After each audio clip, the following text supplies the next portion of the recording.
Aga nüüd ma kutsuksin siia Tartu Ülikooli matemaatilise analüüsi professori Rainis Halleri, kes liigub nüüd natukene puhtama matemaatika või nii-öelda puhta matemaatika valdkonda ja räägib meile Banachi ruumidest. Aitäh, Krista. Lisaks professori ametile juhin ma ka Tartu Ülikoolis funktsionaalanalüüsi uurimisrühma, mis on Eesti üks tugevamaid puhta matemaatika või alusuuringute matemaatika töörühmi. No, ma olen oma elu ikka pühendanud matemaatika teadusliku taseme tõstmisele siin Eestis.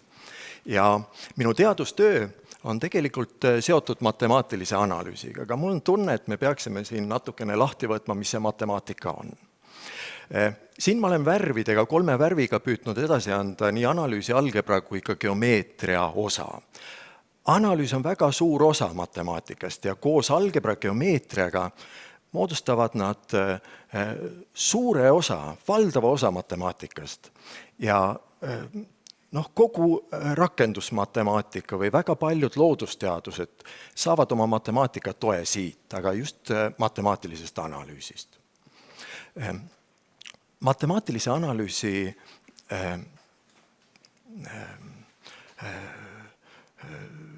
tähtsus Eestis on olnud kestev ja oluline. Siin akadeemikud Gunnar Kangro, Gennadi Vainiko, Eve Oja on loonud kunagi koolkonnad, mille peale me tugineme oma 2 uurimisrühmaga Tartus ka praegu.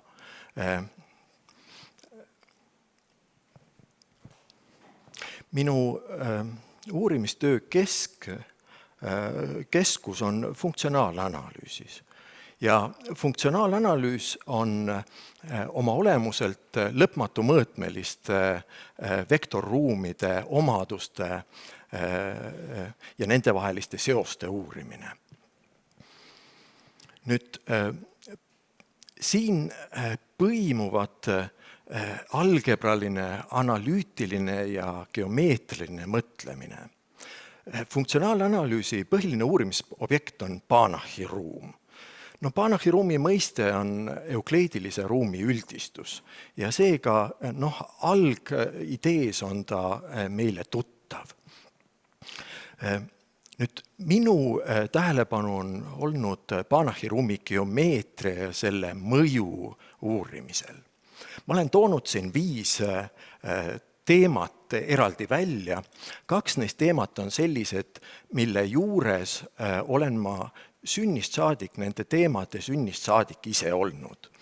Ja 3 viimast on tekkinud vastusena maailma tippmatemaatikute üleskutsele teatud teemasid täpsemalt uurida ja selgitada. Ma mõnest kontseptsioonist räägin siin lähemalt, näiteks Lipschitzi vabast ruumist ja deltapunktist. Kõigepealt meenutame, et meetriline ruum on pelgalt objektide kogum, kus 2 objekti puhul on siis määratud nendevaheline kaugus, see on mitte negatiivne arv ja selliseid lihtsaid mudeleid me kohtame peaaegu kõikjal, olgu need linnad kaardil või sõnad tekstis. Oluline on siin see, et juba niisuguste lihtsate mudelite puhul pakub funktsionaalanalüüs häid töövahendeid. Näiteks pea 100 aastat vana Banachi püsipunkti printsiipi kasutas Google oma lehekülgede tähtsusjärjestuse leidmisel alguses. See oli see PageRanki leidmisel. Nüüd, Lipschitzi vabaruumi kontseptsioon seisneb selles, et me saame iga meetrilist ruumi vaadelda teatud temaga seotud Banachi ruumis, seega põhimõttel me tõstame mittelineaarse struktuuri lineaarsesse keskkonda ja saame uurida teda Banachi või siis funktsionaalanalüüsi meetodite ja vahenditega. Ja see tõstmine on selline, et elementide vahelised kaugused, mis olid meetrilises ruumis, säilivad selles uues keskkonnas samana. Aga oluline aspekt on siin see, et meetrisel ruumil määratud Lipšitsi kujutused, mis on tegelikult täiesti tavalised kujutused, need on lihtsalt tõkestatud muutumiskiirusega funktsioonid, saame me jätkata sellel Banachi ruumil lineaarseteks kujutusteks. Nii et ma rõhutan, meil on olemas selline mudel, kus me saame mittelineaarseid funktsioone vaadata lineaarsena. Seega põhimõte on üllas, seega see Lipšitsi vabaruumi kontseptsioon on otse kui sild mittelineaarsest maailmast lineaarsesse maailma. Nüüd võib-olla väärib märkimist seegi, et selle Lipšitsi vabaruumi, Banachi ruumi kaugus ilmneb väga mitmes teadussuunas juba praegu. See ilmneb majandusteaduses, tõenäosusteoorias, aga ka arvutiteaduses, kus teda tuntakse väga mitme erineva nime all, näiteks Kantorovitš-Rubinsteini kaugus või Wassersteini kaugus või lihtsalt EMD, Earth Mover Distance. Vot siin, aga jah, neid Lipšitsi vabu ruume ei oska me hästi funktsionaalanalüüsi tavaliste meetoditega ehk teiste tuntud Banachi ruumide abil kirjeldada. Ja see teeb neist väga põneva uurimisobjekti. Nad on otse kui seal analüüsimaastikul täiesti valgel alal. Aga üht-teist me oleme suutnud siin teha ja me oleme väga uhked, et meie rühm on siin väga tugevalt jala maha saanud. Aga siin üks teine fenomen, mida me uurime ja mille defineerimisel olen ma ise olnud juures. Nimelt, me vaatame Banachi ruumi ühiksfääril teatud plahvatuslikke punkte või selliseid punkte, mis on otse kui teatud epitsentrid. Ja need on ennast sättinud iseendast võimalikult kaugete punktide keskele, aga sfääril. Ja kujutage ette, siin on sfääripunkt, aga tasandil. Ja temast kõige kaugem punkt on seal ja ei saa küll kuidagi öelda, et see punkt on nüüd seal kuidagi keskel. Aga see juhtub ja küllaltki tavaliselt meie funktsioonide ruumis. Aga need ongi just funktsionaalanalüüsis need põhilised uurimisobjektid. Ma olen nüüd funktsioonide ruumis ja nüüd ma vaatan konstantselt üks pidevat kujutust, aga nüüd vaatan peaaegu konstantset funktsiooni, kus toimub hüppe korraks alla ja siis ta läheb konstantselt edasi. Vot selline funktsioon on algsest konstantsest funktsioonist võimalikult kaugel. Tema vahe algse funktsiooniga mõõdetult 2. Aga kui ma teen neid hüppeid väga erinevas kohas, samalaadseid hüppeid, et peaaegu konstantne funktsioon hüppab alla ja mingi kolmas funktsioon teises kohas, siis me näeme, et tegelikult see algne konstantne punkt ilmub või seab ennast nende funktsioonide keskele. Ta on lähendatav nende algebralise või lineaarse keskmisega. Ja loomulikult funktsionaalanalüüsis ja meil on olnud sellised vahendid, kus me kasutame ära igast tipupunkte. See on ka teatud mõttes tipupunkt, aga funktsionaalanalüüsis on see häda seal Banachi ruumides, et neid tipupunkte ühel hetkel enam ei ole absoluutselt ega üleüldse. Ja sellisel juhul me otsime selliseid lahendusi, kus me saame tegelikult ruumis teistsuguste punktide abil kirjeldada ja nüüd neid keskseid punkte oleme me leidnud mitte ainult seal ekstreemsetes oludes, vaid tegelikult kogu Banachi ruumi spektris. Ja võib arvata selle pildi järgi, et näiteks Hilberti ruumis neid ei ole. Ja tegelikult see on tõsi, aga ma olen suutnud koos tudengitega muidugi Hilberti ruumi näiteks jadaruumi L2 ümber normeerida nii, et kaugust me muudame topoloogiat väga mitte ja meil nad ilmuvad seal, nii et nad on tegelikult väga levinud. Nüüd Eesti matemaatika järelkasvust. Ma arvan, et Eesti matemaatika taset tuleb praegu tõsta ja seda on võimalik teha. Ja ega ma siin jalgratast ei leiuta. Siin on vaja kõigepealt üles leida, mis on tegelikult omaette probleem, ja koondada need andekad noored inimesed, anda neile sobivad uurimisteemad ja usaldada neid ja siis tugevus tekitab tugevust, see lumepalli efekt läheb käima. Ja nii ma olen oma rühma või meie rühma moodustanud või loonud.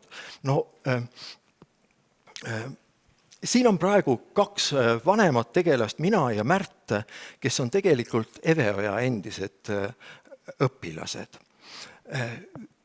Eveoja oli väga tugev teadlane ja väga mõjukas õpetaja, aga tema surma järel me kaotasime täiesti keskse tugisamba. Ja sellest olukorrast ma sain väga palju õppida, et need rühmasisesed seosed, need projektid peavad käima väga erinevatel tasemetel ja palju intensiivsemalt. Ja me rõhutame seal seda väga kiiresti iseseisvumist, aga rühma piires. Muidugi võib ka minna ära. Nii et need noored, keda ma siin praegu osutan, Johan, Triinu näiteks, Andre, nad on väga iseseisvad ja tugevad matemaatikud maailma mõttes. Ja seda võib öelda ka kõikide meie doktorantide kohta. 3 ma juhendan sealt ja ühte juhendab Johan. Aga need on tegelikult ühisjuhendamised jällegi selle mõttega, et need sidemed oleksid võimalikult tihedad. Ma ikkagi tahan mõelda, et see minu olulisus ühiskonnale seisneb selles, mida ma teen matemaatikuna või mida ma teen noorte matemaatikute tekitamisel. Aga võib-olla ma markeerin natukene lähemalt veel kord. Matemaatiline analüüs on alusteadus ja kui meil ei ole, ja sellele loomulikult toetub nii inseneriteadus kui teised loodusteadused, võib-olla isegi andmeteadus, see on ka gradientmeetodid ja mida iganes. Aga laiemalt veelgi, puhas matemaatika on inimkultuuri osa ja me peame seda hoidma ja kaitsma. Ja omavahel öeldes see puhas matemaatika on tegelikult kõige olulisem matemaatika saavutus või inimkonna saavutus minu jaoks üldse.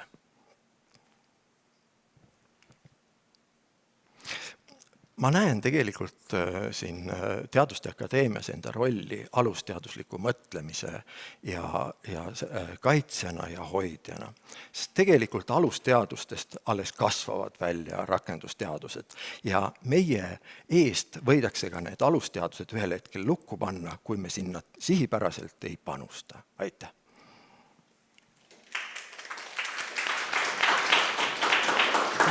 Aitäh, Rainis, selle põneva ekskursiooni eest funktsionaalanalüüsi maailmasse ja küsimused.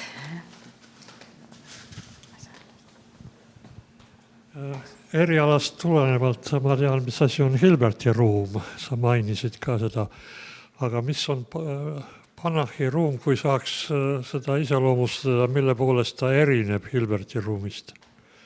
Ja, me alustame vektorruumiga. Me rääkisime täna meetrilisest ruumist, kus on elementide vahel kaugus.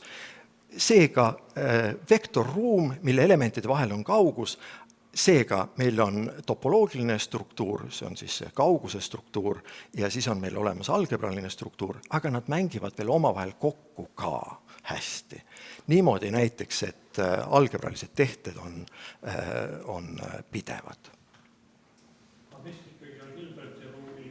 Banachi ruumi erinevus või mille pool, mis on Hilberti ruumi ja Banachi ruumi erinevus selles mõttes, et üks on üldisem kui teine